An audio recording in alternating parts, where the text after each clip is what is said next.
This free step-by-step video comes to you directly from Haynes.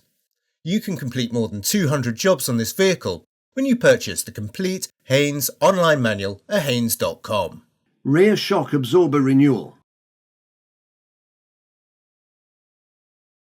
Chock the front wheels. Fit the locking wheel nut key and slacken the wheel nuts. Place sill protection in position, then raise the vehicle using a jack. Position axle stands, then lower the vehicle onto the stands and remove the jack. Undo the wheel nuts and remove the wheels. Remove the plastic wheel arch liner for access to the shock absorber upper mounting bolts. The liner is secured by a combination of screws and clips. Support the trailing arm section of the beam axle using a trolley jack. Unscrew the shock absorber lower mounting bolt. Withdraw or tap out the bolt, then lower the jack supporting the trailing arm. Slide the bottom end of the shock absorber out of its mounting. Support the shock absorber and remove the two upper mounting bolts inside the wheel arch. The shock absorber can now be removed from the vehicle. Remove the top mount nut,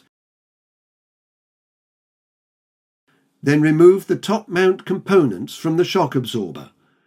Remove the seal protector too. Fit the seal protector to the new shock absorber. Then assemble the top mount components.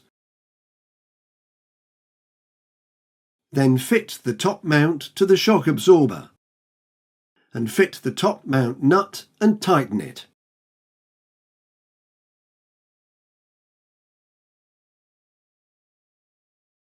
Apply thread lock to the top mount bolts.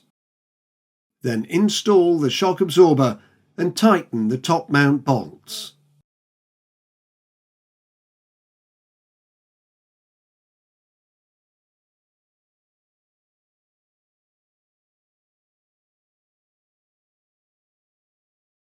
Now apply thread lock to the lower mounting bolt. Install the lower mounting bolt. It should be hand tightened only at this stage, as it must be fully tightened when the wheel has been refitted and the vehicle is back on the ground. Fit the wheel arch liner back into position. Install the central arch liner securing nuts, followed by the front arch liner securing nuts and rear arch liner securing nuts. Reinstall the plastic rivets at the rear of the arch liner. Refit the wheels and loosely tighten the wheel nuts.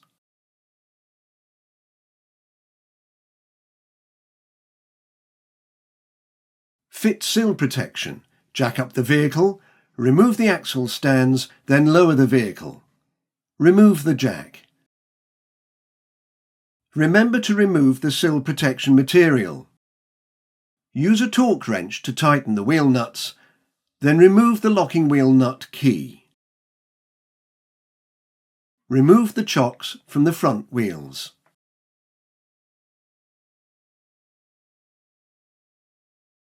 Now that the vehicle is back on the ground, the lower shock absorber mounting must be tightened.